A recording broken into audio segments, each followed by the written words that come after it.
my heart went, ugh. Spoiler alert for weapons. You have been warned. This is going to be an extended discussion. If you want to see a spoiler-free review, you can find that also on my page. But honestly, just go watch the movie. Don't read any reviews. Let this be a discovery film for you. Now, with that out of the way, let's just hang out real quick. This movie was crazy, and I know you're going to see that a lot. You're going to see people call it a wild ride. You're going to see people say it's insane. It goes bonkers. And it really does. And I think it's a testament to, like, how crazy the premise is that you just buy into it. Because if you can get on board with a bunch of kids just walking out in the middle of the night, then I think you're equipped to handle what comes later. I mean, let's just come out with it. It was a witch lady. An evil, demonic witch lady.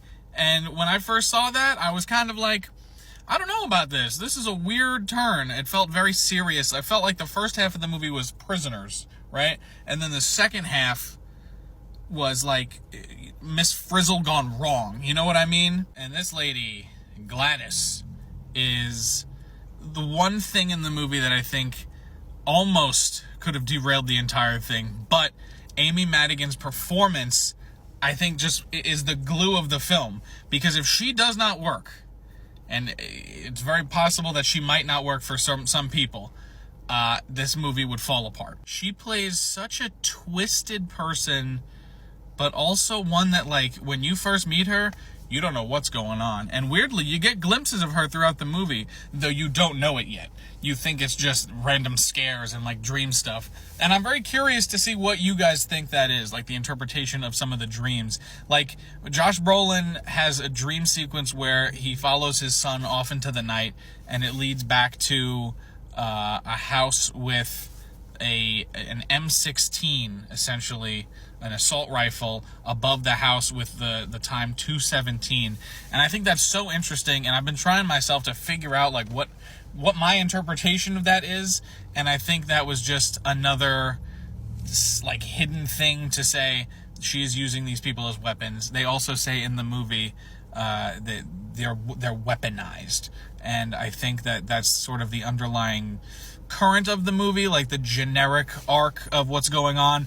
But at the same time, I was listening to an interview with the director Zach Cregger, and he talked about how when he was writing the film, it was sort of just a way to not escape, but like deal with his grief after losing his writing partner, Trevor Moore, who was also in The Wise Kids You Know, and both of them starred in and directed, I think, their first movie, which was Miss March. If you haven't seen that, I don't know that I can recommend it these days, but it still has there's a couple scenes in there that are still pretty funny, but it's outrageous, and I can't believe that he would go on to make something like this, or even Barbarian. It's kind of impressive, to be honest, but that was a very interesting aspect of it to me, because the more you look at this movie, the more you can see that it's very much sort of, it's not about, like, what happened to the kids so much as it's about what the hell are they doing for this month that they're getting no answers. And I think that's really compelling for a movie. And honestly, it was way more compelling than I thought it would be, based on a premise of, well, let's just see what's going on in this town after the fact, after this thing has happened. And I think the pacing, like I said in the non-spoiler review, really shines in this movie. Each sequence, I love the way it was shot, and how you just kind of spend time from the perspective of each character you're following. And even when you see things from another angle, it doesn't reuse any shots. It's very much framed around the character that you're watching. And I just think that the way it's written, it's done so well that this structure really adds to the film. And what could have been very boring, and seeing the same thing over and over again, turned out to be very compelling. And I like the way it intercut between things, where it would just smash cut to, like, from the bar to Alden Ehrenreich and Julia Garner sleeping together just immediately, because you didn't need to see the bar scene again from his side. And I think that was just a really smart idea. And the fact that he's able to do all this in a 2-hour film, I think, is very well done, and it deserves some praise. This is a movie that really shines because it puts characters first. And I think that might not jive with some people, because this movie's getting hyped up a lot. And I mean, you heard me say it. I love this movie, and it was just such an interesting experience and just a great discovery in the theater. But I think if you're going into this wanting some kind of like scare fest, I don't think you get that. It more so hinges on tension and what's not gonna happen, that you like tricking you into thinking something is going to happen and then something not happening. And I think that's done in a satisfying way, because there's so many times where Cregger uses the camera to, just with the movement alone, to just make you feel like you are there and you're peering around a corner, or you're thinking, if you've seen a lot of horror movies like me, you're thinking, oh, and now it's going to pan over here and there's going to be something there, and then you're waiting for it, and then nothing happens, but then something else happens. And I think that's done really well. And honestly, there was one jump scare in this that just really got me, but I didn't like jump. It more so sent a chill down my spine. And it was during this great scene where Josh Brolin is in that dream sequence, and he goes inside the house that the gun was floating over, and he's talking to his son, who's just laying in this bed, and he's like pleading with him, and just has this really nice dramatic moment. Josh Brolin sells it to the point where you forget what movie you're watching. And then when this woman in like almost looking like clown makeup fucking appears in the bed, you're like, whoa, what the fuck? And it doesn't, like, I didn't jump. It was more so that I was just like, like something, like a fucking energy went through my body. And I just like, I could feel like my heart went, and then it got me. And I thought it was really effective. Immediately you have this quick tone shift where Josh Brolin wakes up, and he has one of the best, I love when people say what the fuck in movies, and he has one of the best deliveries where he is just like up against the wall and he's like, what the fuck? And it was just so, like, it's not unexpected because it's something you would do. That's what I would fucking do in that situation, but it's something so fun about like easing the tension like that. And I think that's what's so good about this movie, is its tonal balance is very good.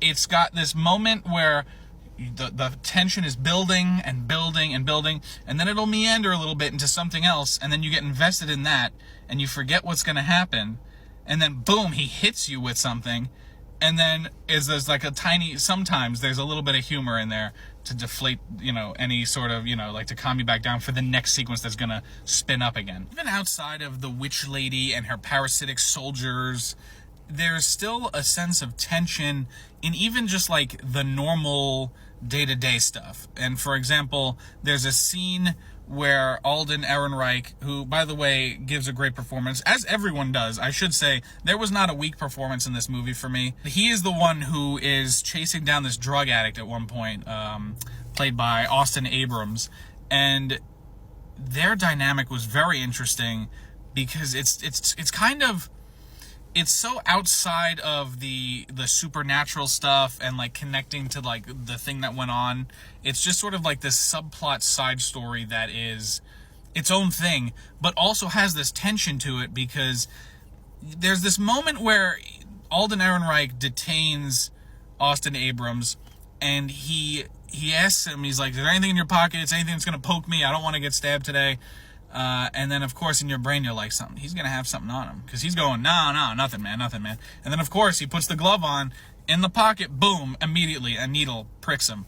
And that was just another moment where it's like, oh, shit. Like, you feel it. You're like, oh, my God. And then he hits him. This movie is just filled with those, like, reactive moments that I think really work for a theater experience. And then even afterward, there's this crazy tense sequence where Austin Abrams is running from Alden Ehrenreich, because he showed up at the police station to report what you find out is to report about the kids missing that he found in the basement of the house he was trying to rob. And Alden Ehrenreich thinks it's because he's coming to fucking complain about him, and report him, rightly so, about, the police brutality that was at stake there. And there's this awesome bit where Austin Abrams is running and he gets away, and there's this nice bit of tension where he's in the woods, and the camera's panning around, and he's looking around, and then you see what will eventually be Gladys, and she's just like waving at him, and it's scary as hell, and he sprints back to his tent, and he gets inside, and he zips up, which is something I would never have done. I would have gone so far away. I would never have gone into one spot, but hey, he's not thinking clearly. He just shot up, so that's, it's not a big deal script-wise. And so he's in this tent, and all of a sudden the shadow appears and it's unzipping the tent, and you're like, oh shit. And then I was thinking, oh no, that's gonna be the cop. How the hell is this gonna work, right? And so even if I was able to predict that, what happens is so intense, and I think to a certain extent you're supposed to think it's gonna be the cop, because he is holding these needles and he is ready to stab, and then when you realize it's Alden, you're like, oh shit, like this is gonna go bad real quick. And of course he stabs him in the head, right in the face and the cheek, and it's just this visceral, like, oh my god, mom. Like, there's so many people gasping in the audience. It was so fun. And of course he gets up and he's got a shotgun, and it's this really intense thing. But even more so, this is where it connects to the main plot, because now Austin Abrams is the only one who knows where the kids are, and he's about to get shot in the face with a shotgun, and you're like, don't do it, don't do it, don't do it. And it was just like, that is why you go to the movies. You want to be a part of the experience. And that to me was a moment that it just made the whole subplot that I could see someone saying, oh, well, that was nothing, that was ancillary, why was that in there, they could have cut that. It made it so integral, and it just fed right in. And I think there's not one subplot in this movie that I would even cut.